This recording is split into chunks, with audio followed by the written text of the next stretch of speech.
21 yaitu terkait aksi nyata modul 21 tentang budaya positif. Nah, di sini saya akan menyampaikan materi terkait dengan budaya positif sebagaimana yang telah saya dapatkan dari pembelajaran PPKP yang sudah dilakukan.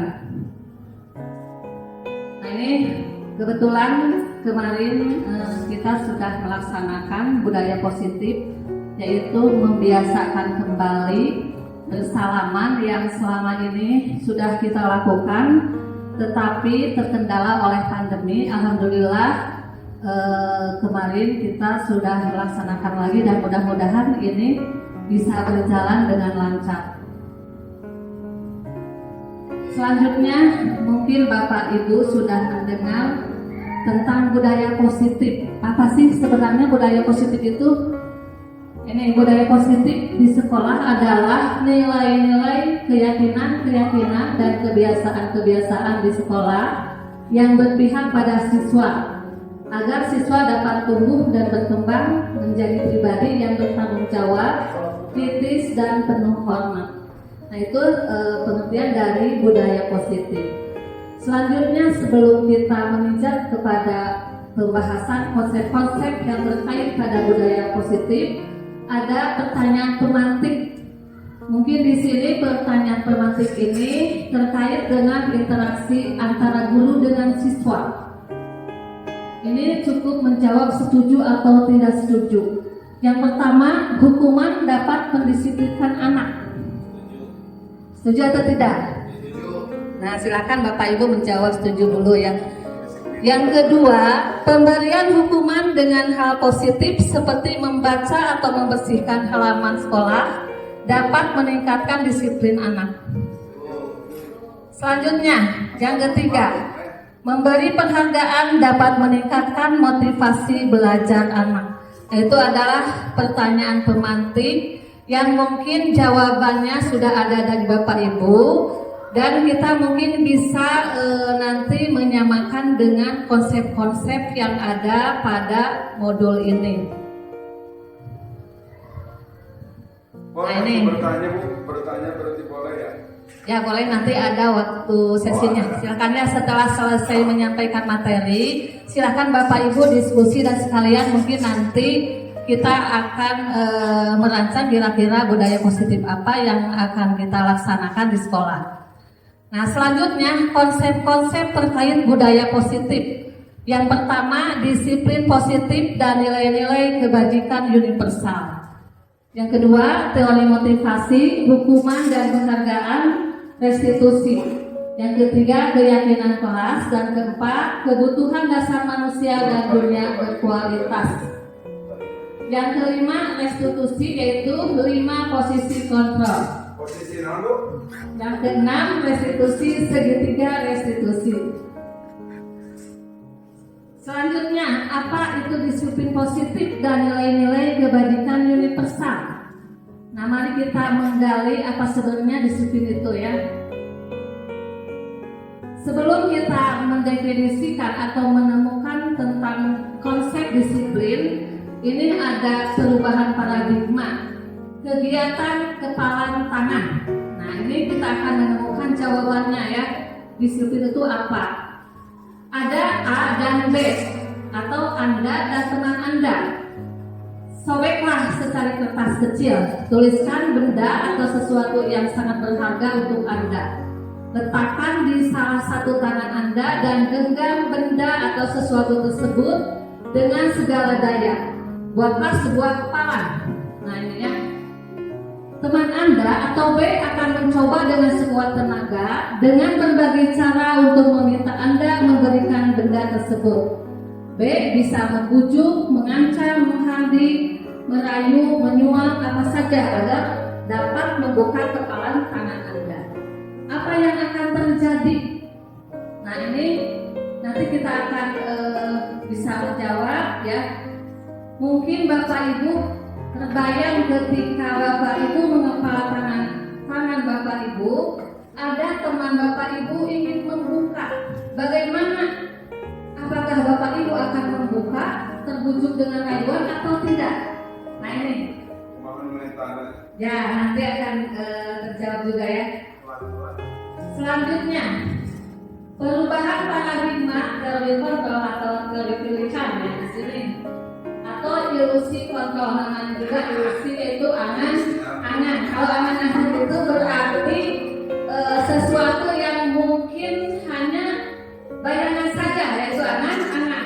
Nah di sini ilusi guru mengontrol murid, seakan-akan guru mengontrol murid, padahal itu kan kadang-kadang murid itu juga bisa tergantung pada dirinya sendiri. Kemudian ilusi bahwa kritik dan membuat orang merasa bersalah dapat menguatkan karakter. Ini ilusi juga ya.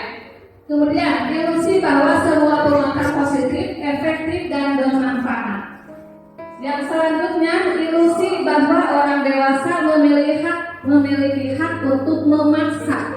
Ini semua hanya ilusi. Mungkin Bapak Ibu paham pengertian ilusi ya. Selanjutnya, perubahan paradigma stimulus respon ke teori kontrol atau teori pilihan. Siapa sesungguhnya yang memiliki kontrol? Nah, kita bandingkan di sini ada stimulus respon dan juga teori kontrol atau pilihan. Kita mencoba mengubah orang agar berpandangan sama dengan kita. Nah itu ternyata di teori pilihan itu kita berusaha memahami pandangan orang lain tentang dunia. Yang kedua, perilaku buruk dilihat sebagai suatu kesalahan. Sedangkan teori pilihan semua perilaku memiliki tujuan.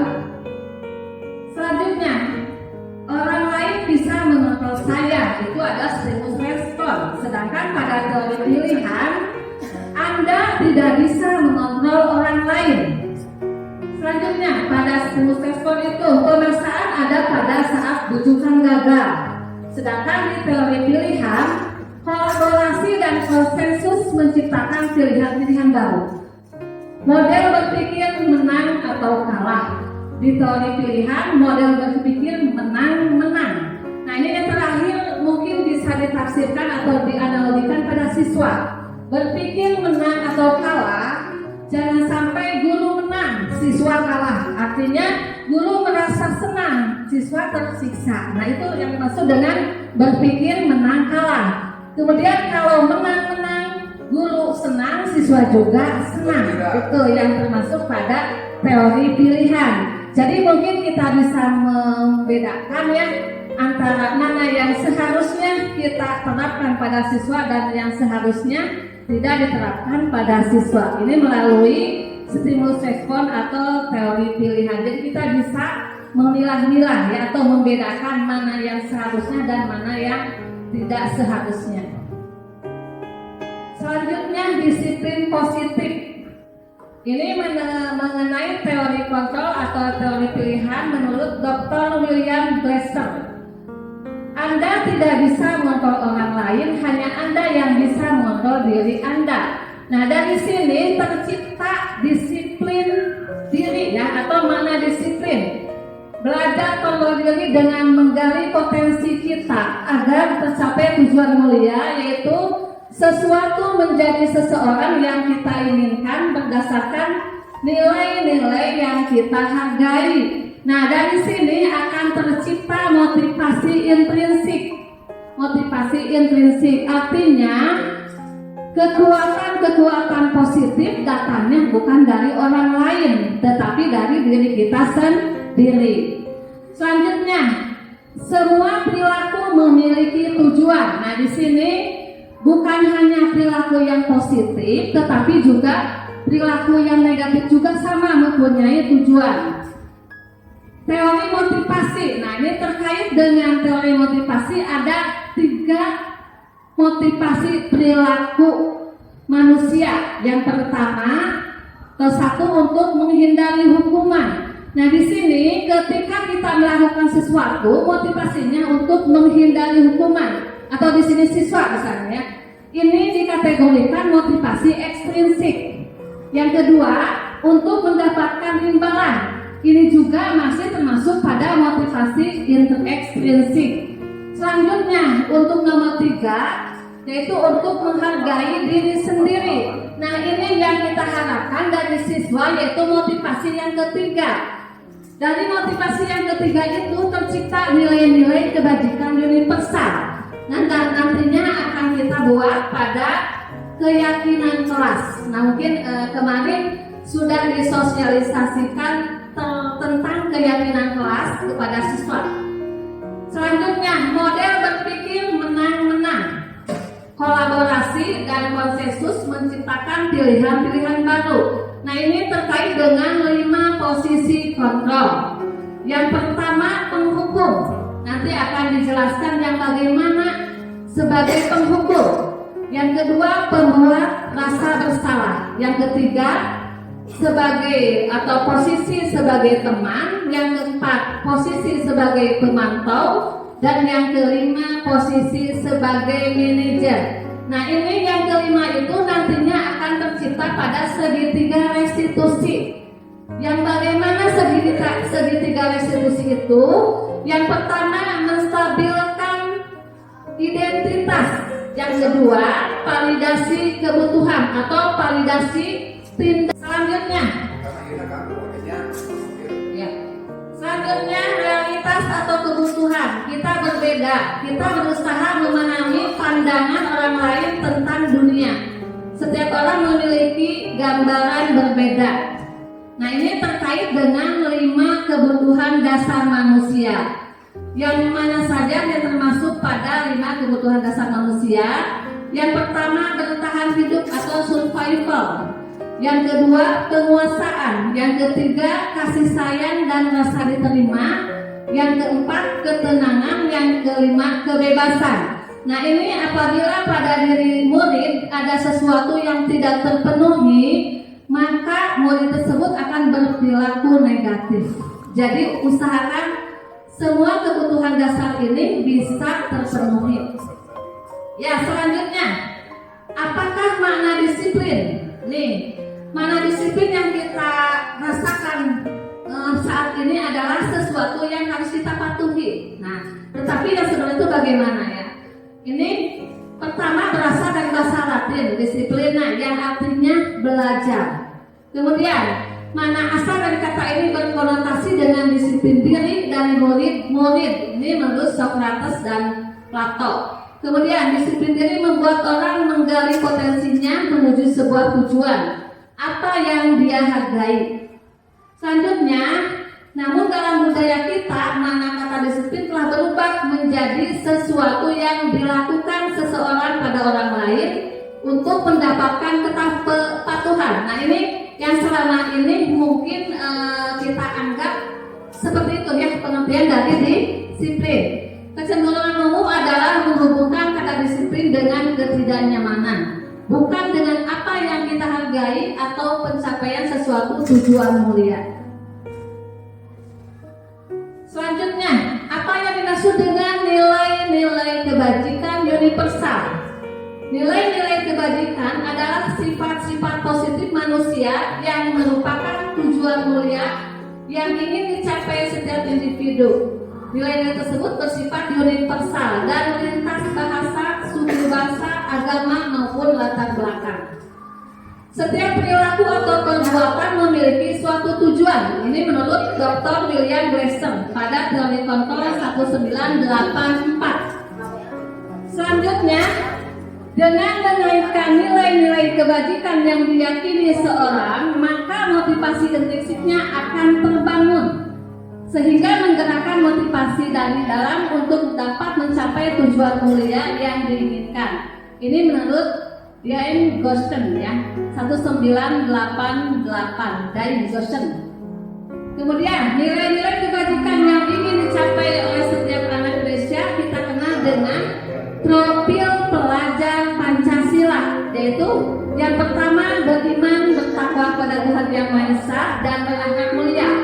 Selanjutnya mandiri, bernalar kritis, berkebinekaan global, bergotong royong dan kreatif. Nah, ini nilai-nilai kebajikan pendidikan universal yang mungkin sudah kita terapkan sebagian di sekolah. Jadi sebenarnya nilai-nilai kebaikan universal itu banyak macamnya. Tetapi yang kita sekarang anut adalah tentang profil pelajar Pancasila. Selanjutnya, yang kedua teori motivasi, hukuman dan penghargaan restitusi. Nah, seperti tadi, motivasi perilaku manusia itu ada 3. Yang pertama, untuk menghindari ketidaknyamanan atau hukuman. Apa yang akan terjadi apabila saya tidak melakukannya? Itu ya. Ini masuk pada motivasi eksternal. Yang kedua, untuk mendapatkan imbalan dari orang lain atau institusi, apa yang akan saya dapatkan apabila saya melakukannya? Nah, ini termasuk pada motivasi eksternal. Selanjutnya, untuk menghargai diri sendiri, saya akan menjadi orang yang seperti apa bila saya melakukannya. Nah, ini yang kita harapkan motivasi dari internal, atau ini termasuk pada tujuan disiplin positif. Selanjutnya, dihukum oleh penghargaan.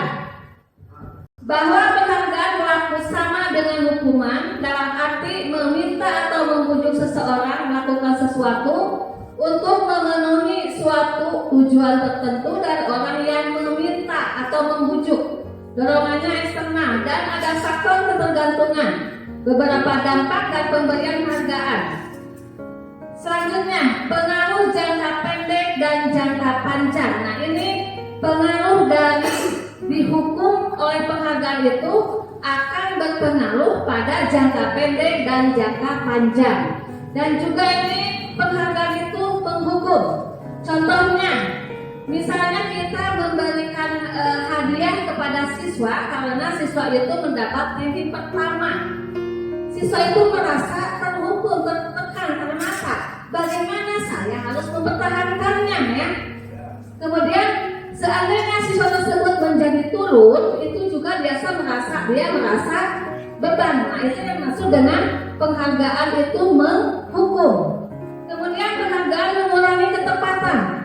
Jadi ketika siswa diberi penghargaan, suatu waktu dia tidak punya penghargaan, dia bakal melalaikan ya. Seperti itu. Juga penghargaan itu tidak efektif. Nah, jadi sebenarnya penghargaan itu termasuk pada hukuman.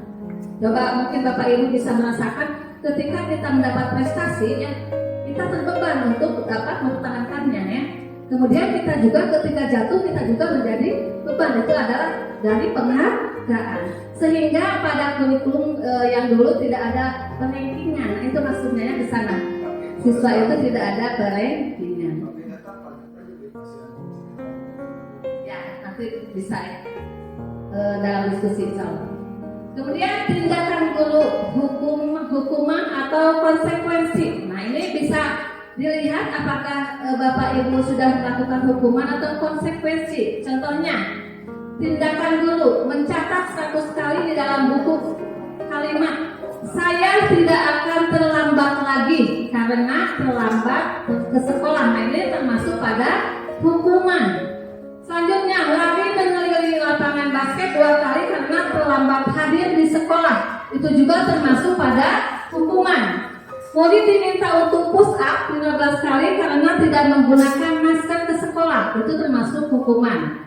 Selanjutnya, menggantikan kertas tugas teman yang telah dicoret-coret. Nah, itu baru ke konsekuensi ya.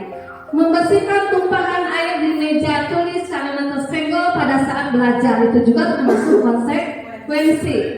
Murid disuruh untuk mengenakan sepatu seharian di sekolah karena tidak mengenakan sepatu hitam. Itu termasuk pada hukuman. Lari mengelilingi lapangan basket 2 kali karena terlambat 10 menit untuk pelajaran PJOK. Itu termasuk pada konsekuensi. Mungkin Bapak Ibu nanti bisa menyimpulkan apa sih perbedaan antara hukuman dengan konsekuensi. Insya Allah nanti ditanya jawab. Kemudian, nah di sini ada ya perbedaan hukuman dan konsekuensi. Nah, kalau hukuman, sesuatu yang menyakitkan harus terjadi. Konsekuensi konsekuensi sesuatu harus terjadi. Contohnya ketika kita berbicara menghardik anak, nah itu termasuk menyakitkan juga ya. Kemudian hukuman membuat anak sakit baik fisik maupun hati untuk jangka waktu lama. Sedangkan konsekuensi membuat anak merasa tidak nyaman dalam jangka waktu pendek. Hukuman anak membenci kedisiplinan. Konsekuensi anak menghargai disiplin. Kemudian untuk hukuman mendorong anak menyakiti diri sendiri. Konsekuensi mendorong anak agar mudah menyesuaikan diri. Hukuman konsep diri yang buruk. Konsekuensi konsep diri yang baik. Hukuman anak belajar untuk menyembunyikan kesalahan. Konsekuensi anak belajar untuk mematuhi peraturan. Hukuman marah, rasa bersalah, dipermalukan, merasa tak dihargai. Sedangkan konsekuensi kehilangan hak, dibuat tidak nyaman, diasingkan untuk sementara. Selanjutnya, nah di sini ada identitas gagal dan identitas sukses. Kalau kita lihat, hukuman itu termasuk pada identitas gagal. Sedangkan untuk identitas sukses itu konsekuensi dan restitusi. Jadi kalau kita melakukan konsekuensi seperti tadi itu masih bisa ya, karena masih masuk pada identitas sukses. Nah di sini contohnya kita ambil sebagian saja contohnya ya. Untuk hukuman, sesuatu yang menyakitkan harus terjadi. Konsekuensi sesuatu harus terjadi. Restitusi merupakan pilihan. Ini perbandingan ya. Yang kedua, tidak nyaman untuk murid atau anak untuk jangka waktu panjang. Sedangkan konsekuensi tidak nyaman untuk murid atau anak untuk jangka waktu pendek. Restitusi menguatkan untuk murid anak dalam jangka waktu yang panjang. Jadi yang lebih baik di sini apa? Restitusi. Nah di sini lihat untuk hukuman itu negatif, kemudian untuk konsekuensi itu netral, dan untuk restitusi adalah positif. Selanjutnya, apa itu restitusi? Restitusi adalah proses menciptakan kondisi bagi murid untuk memperbaiki kesalahan mereka sehingga mereka bisa kembali pada kelompok mereka dengan karakter yang lebih kuat. Nah, jadi artinya restitusi ini bukan pada tindakan tetapi pada karakter. Kemudian restitusi juga merupakan proses kolaboratif yang mengajarkan murid untuk mencari solusi untuk masalah mereka dan membantu murid berpikir tentang orang seperti apa yang mereka ingin menjadi tujuan mulia dan bagaimana mereka harus memperlakukan orang lain. Itu menurut Gassen 2004. Itu tentang restitusi. Kemudian apa ciri-ciri restitusi? Yang pertama, bukan untuk menebus kesalahan, namun untuk belajar dari kesalahan. Yang kedua, memperbaiki hubungan. Yang ketiga, tawaran, bukan paksaan. Yang keempat, restitusi menuntun untuk melihat ke dalam diri. Yang kelima, restitusi mencari kebutuhan dasar yang mendasari tindakan. Yang keenam, restitusi diri adalah cara yang paling baik. Yang ketujuh, restitusi fokus pada karakter bukan tindakan. Yang kedelapan, restitusi fokus pada solusi. 9, restitusi mengembalikan murid yang berbuat salah pada kelompoknya. Jadi tadi juga disebutkan bahwa restitusi itu bersifat positif. Nah, yang ketiga terkait dengan budaya positif adalah keyakinan kelas. Mengapa tidak peraturan saja? Mengapa harus keyakinan kelas? Nah ini, mengapa kita memiliki peraturan untuk menggunakan helm bila mengendarai kendaraan roda 2? Mengapa kita memiliki peraturan 3M? Menggunakan masker, mencuci tangan, dan menjaga jarak 1,5 meter. Mengapa kita memiliki peraturan harus datang tepat waktu pada saat melaksanakan pembelajaran? Nah, untuk mendukung motivasi intrinsik kembali ke nilai-nilai keyakinan, lebih menggerakkan seseorang dibandingkan mengikuti serangkaian peraturan-peraturan.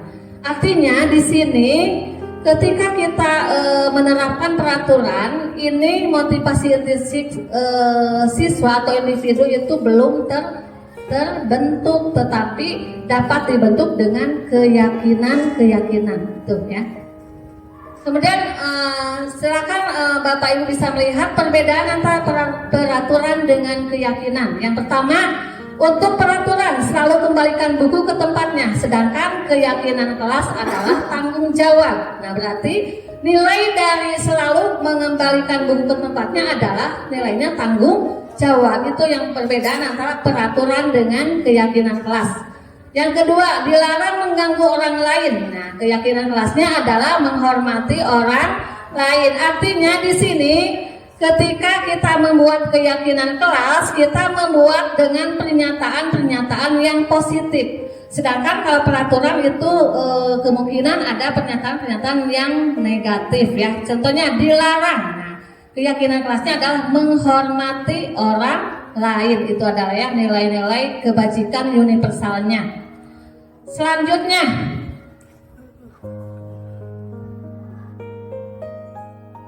nah ini dari tadi pernyataan-pernyataan di sini mulai dari peraturan kelas akan timbul keyakinan pada diri siswa, yaitu dengan keyakinan kelas. Dari keyakinan kelas akan menciptakan lingkungan yang positif sehingga tercipta budaya positif. Nah, ini berarti budaya positif itu lebih luas ya, lebih luas. Kita memulainya dari peraturan, tetapi kita juga harus lebih mengedepankan keyakinan kelasnya ya, keyakinan kelasnya, sehingga akan tercipta lingkungan yang positif. Nah, ini tadi sudah ya, ini peraturan dan keyakinan kelas. Selanjutnya, yang keempat, kebutuhan dasar manusia dan dunia berkualitas. Tadi sudah sedikit dibahas ya. Kebutuhan dasar manusia itu yang pertama kasih sayang dan rasa diterima, kemudian penguasaan, kebebasan, kesenangan. Ini akan bertahan hidup. Semua ini akan membentuk manusia yang bisa bertahan hidup. Kemudian yang kelima, 5 posisi kontrol. Nah, ini yang kita kategorikan ada identitas gagal, identitas berhasil atau sukses, dan yang dua itu identitas berhasil juga. Yang mana saja yang termasuk pada identitas gagal. Nah, ini motivasi guru berbuat, ini untuk menghindari hukuman. Ini sebagai penghukum. Jadi di sini posisi guru sebagai penghukum. Contohnya menghardik, menunjuk-nunjuk, menyakiti, menyindir. Kemudian masih pada identitas gagal adalah pembuat orang merasa bersalah. Nah, di sini walaupun guru berbicara secara lembut, tetapi tetap membuat orang merasa bersalah. Ini juga termasuk pada identitas gagal. Contohnya berceramah dengan mengatakan seharusnya. Ibu kecewa ketika kamu melakukan hal yang tidak baik, itu juga termasuk pada membuat orang merasa bersalah. Contoh penghukum, kalau kamu tidak melakukannya, awas ya, rasakan. Itu adalah kata-kata untuk penghukum. Sedangkan untuk pembuat merasa bersalah, kamu seharusnya, kamu sudah tahu, ibu lelah sekali dengan kamu. Nah, itu ya, itu adalah kata-kata menimbulkan membuat orang merasa bersalah. Kemudian memberontak, menyalahkan orang lain, kemudian berbohong, itu adalah penghukum. Kemudian membuat orang merasa bersalah, menyembunyikan, menyangkal, berbohong. Nah, ini kaitan dengan dunia berkualitas. Murid meletakkan guru di luar dunia berkualitas. Artinya murid itu bisa memberikan predikat kepada guru tersebut ya.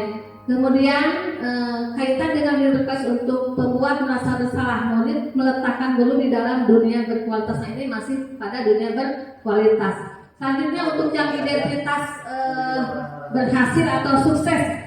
Ini posisi guru sebagai teman, pemantau atau manajer. Nah, diusahakan kita itu berada di 3 posisi, yaitu sebagai teman, pemantau atau manajer. Dan yang lebih baiknya adalah sebagai manajer. Untuk posisi teman, nah ini dan pemantau ini dari siswa pasti mengharapkan imbalan atau ketergantungan pada orang lain. Ya. Contohnya siswa itu disuruh antri, ya, guru memberi penghargaan. Nah, siswa hanya tergantung pada guru itu. Ketika diganti guru yang lain dan tidak memberi penghargaan, siswa akan kembali ke perilakunya yang semula. Nah, itu yang maksud dengan mengharapkan imbalan atau ketergantungan pada orang lain. Ini walaupun belum dikatakan sempurna, tetapi ini masih bisa dipakai oleh kita. Tetapi kita terbatas pada guru-guru tertentu. Contohnya, membuatkan alasan-alasan untuk muridnya itu teman, ya, pemantau, menghitung dan mengukur. Contoh kalimatnya, ya, guru berkata untuk posisi teman, ya, guru berkata, ayolah lakukan demi ibu. Masa kamu tidak mau? Ingat, ibu tidak pernah. Nah, bantu ibu. Nah, itu adalah posisi-posisi untuk teman. Kemudian ketika pemantau, guru berkata, apa peraturannya? Nah, untuk manajer, ya, supaya tadi manajer, apa yang kita yakini, apa yang bila kau berjalan untuk memperbaiki masalah ini. Nah, itu misalnya kalimat-kalimat ini coba kita terapkan, ya, untuk sehari-hari.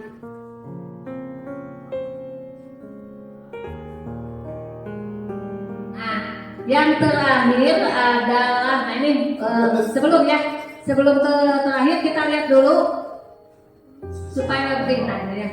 Pernyataan, saya kecewa sekali dengan kamu. Siapa yang mengatakan? Nah, ini berarti posisinya adalah sebagai pembuat orang merasa bersalah. Posisi guru di sini, ya.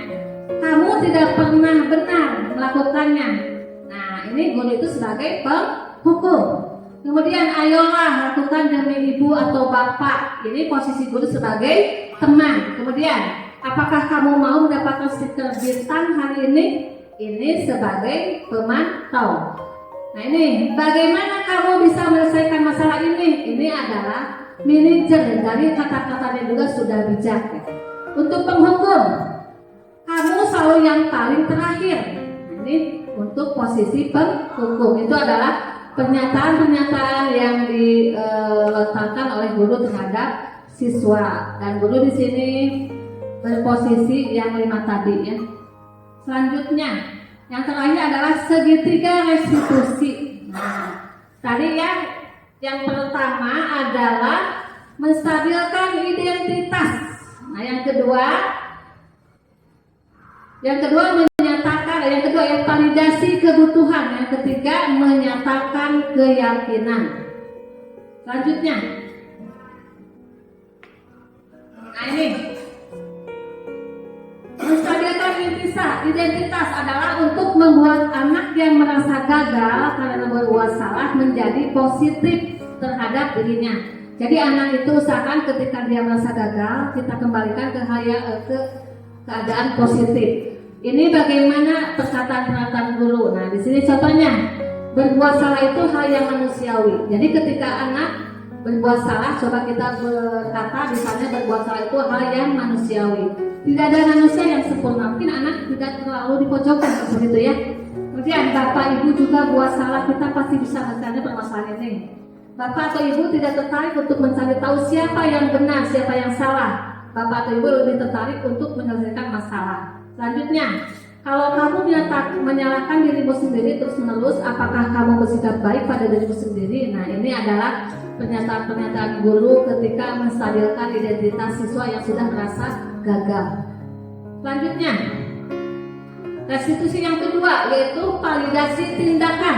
Nah, di sini maksudnya membantu murid mengenali basic need atau kebutuhan dasar, ya, yang ingin dipenuhinya ketika melakukan kesalahan itu. Pada dasarnya, setiap tindakan manusia tujuannya adalah memenuhi basic need atau kebutuhan dasar. Apakah itu power, freedom, love and belonging, fun and survival, ya. Itu yang kebutuhan 5 kebutuhan dasar tadi itu, ya.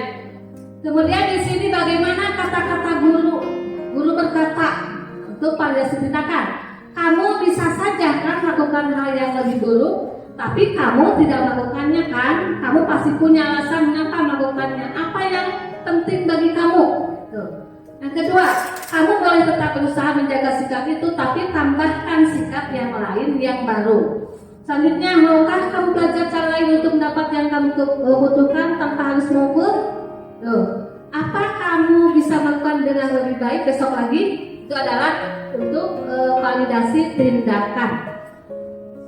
Selanjutnya yang ketiga adalah menanyakan keyakinan. Jadi yang segitiga restitusi ini yang ketiga, menanyakan keyakinan.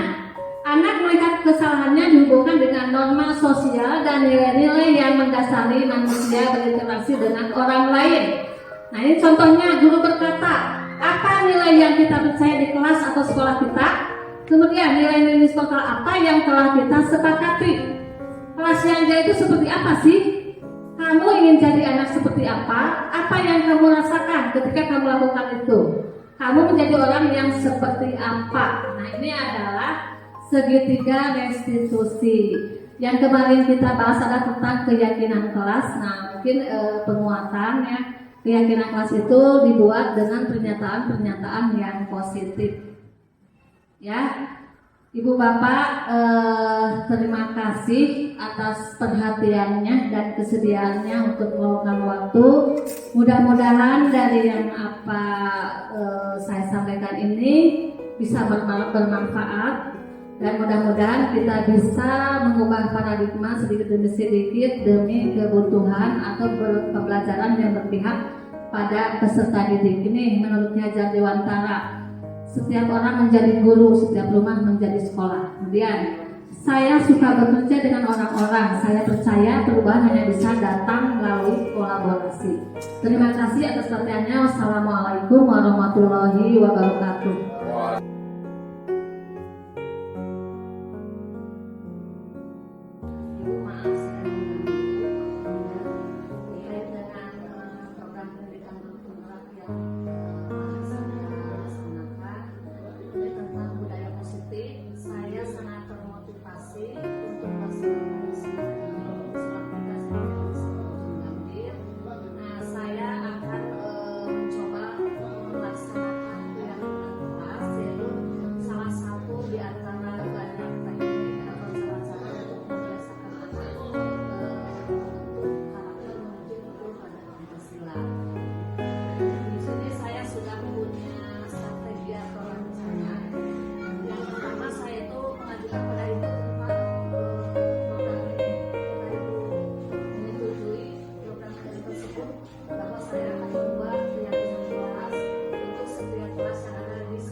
Tentang budaya positif melalui kegiatan keyakinan kelas agar seragam untuk seluruh kelas dan menuju kepada budaya positif. Lebih jauhnya kita akan mewujudkan nilai-nilai daripada COVID tersebut. Maka sangat didukung dan sangat direstui. Silakan nanti dilanjutkan mengenai program ini. Dan sebelumnya mungkin Ibu ingin mengetahui gambaran secara singkat saja yang dimaksud dengan budaya positif keyakinan kelas yang Ibu maksud untuk di SMP 1 Bojonggede ini. Ya, silakan maksudnya Ibu. Yang dimaksud dengan budaya positif itu adalah perwujudan dari nilai-nilai atau keyakinan universal yang terdapat di sekolah. Sedangkan keyakinan kelas adalah suatu nilai-nilai yang universal juga yang akan kita terapkan di sekolah yang akan nantinya mendukung kembangkan para siswa menuju profil pelajar Pancasila. Selanjutnya di sini saya sudah punya rencana atau langkah-langkahnya. Yang pertama, saya akan mendiskusikan dulu Bu dengan guru-guru sebelum kita membuat keyakinan kelas itu. Kita akan diskusi secara nyantai saja dulu rapat gitu Bu. Nah itu mungkin ini bisa dilakukan ketika waktu bersenang di guru dengan guru yang lain. selanjutnya mungkin di sini kita perlu membuat jadwal rapat untuk menentukan bagaimana kemudian tekniknya dan pemahaman dulu terhadap guru-guru tentang budaya keyakinan kelas tersebut, dan juga ini perlu adanya penggalian dulu dari siswa, misalnya karakter apa yang ada di siswa yang sifat positif itu bisa diambil. Dan mungkin itu bisa mengizinkan saya untuk mengadakan rapat atau menjadwalkan rapat itu kapan? Ya, kebetulan pada Sabtu minggu ini tanggal 5 November insya Allah akan dilaksanakan rapat dengan guru-guru rapat dinas setelah selesai KBM. Maka saat itu ibu boleh nanti secara gamblang mensosialisasikan tentang ini dan sekaligus menyusun dengan guru-guru atau menyampaikan secara rinci tentang langkah-langkah yang harus dilaksanakan oleh Bapak Ibu wali kelas di kelasnya masing-masing. Boleh dikasih gambaran secara jelas, secara rinci untuk langkah-langkah bagaimana caranya mereka menyusun atau mewujudkan keyakinan kelas yang intinya untuk perwujudan daripada budaya positif. Ya, gimana kemudian Bu? Terima kasih. Jadi saya nanti akan menginformasikan pada seluruh guru bahwa kita akan mengadakan rapat sekaligus sosialisasi tentang pembuatan keyakinan kelas yang ada di sekolah kita. Selanjutnya mungkin di sini juga pada wali kelas itu nanti akan membuat kesepakatan dengan siswa sebelum membuat pernyataan tersebut. Wali kelas akan menanyakan dulu apa kira-kira perwujudan atau wujud kelas yang akan kita dambakan atau impikan. Nah, setelah itu baru mereka itu membuat pernyataan-pernyataan yang nantinya akan menuju pada kelas usia tersebut.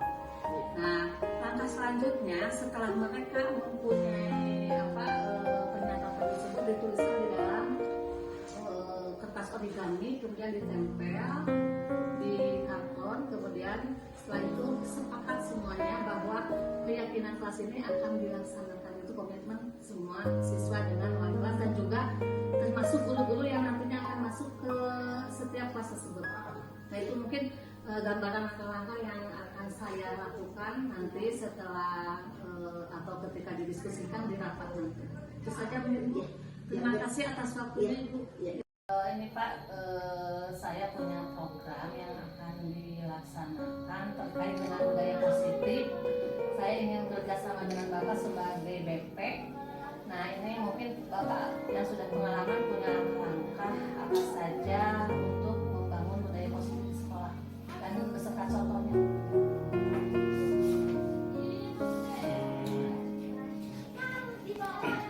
Kalau berbicara mengenai disiplin positif itu, memang itu bukan hal yang mudah.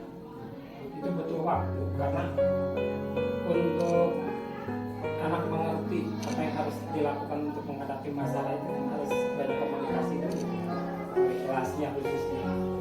Ini yang contoh kelas 8D sekarang yang kondisinya ya ibu tahu sendiri lah, Pak Arif lah paling tahu gimana. Tapi dengan sedikit demi sedikit dipanggil satu persatu, diajak ngobrol, yakin ada perubahan. Tadi pun udah dicoba pun dibuat jam setelah istirahat, kelas 8 dibuat keyakinan. Nah itu ternyata yang anak-anak yang dibilang kan itu bagus kok kan gini.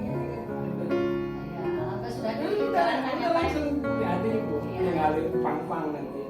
Ya. Jadi kalau kita mau bikin keyakinan kelas, pertama anak-anak itu harus disosialisasikan dulu tentang pentingnya itu ya Pak ya. Pentingnya. Dan yang kedua, anak-anak sepakat untuk menjalankan keyakinan kelas tersebut. Jadi langkah selanjutnya kita akan lebih banyak lagi membuat budaya-budaya positif yang nantinya akan membentuk karakter anak ke profil pelajar Pancasila. Ya Pak. Jadi saya mohon bantuannya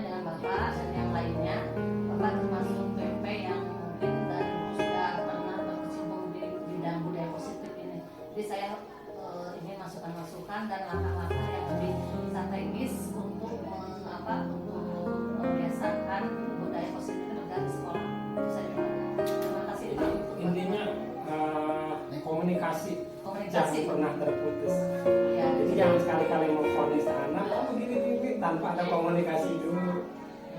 Masalahnya nanti kalau nggak ada komunikasi itu kan kita salah paham nanti. Iya. Anak punya masalah di rumah, kita ponis ternyata setelah diajak ngobrol tentang permasalahannya, tadi pun ada celetukan.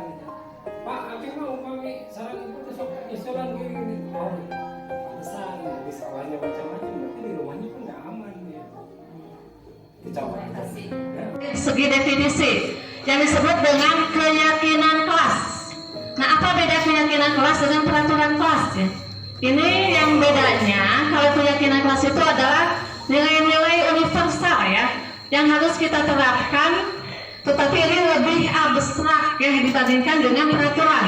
Kalau peraturan kelas itu lebih konkret dan lebih terperinci. Yang bagaimana keyakinan kelas di sini? Nah, ini mungkin ada yang sudah tahu ya, kelas 7. Contoh kesepakatan kelas atau keyakinan kelas itu apa saja?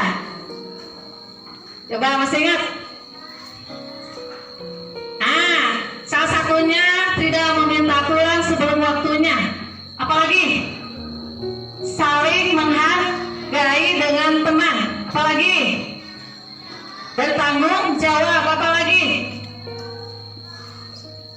Ya, mengerjakan tepat waktu atau boleh tambah disiplin waktu.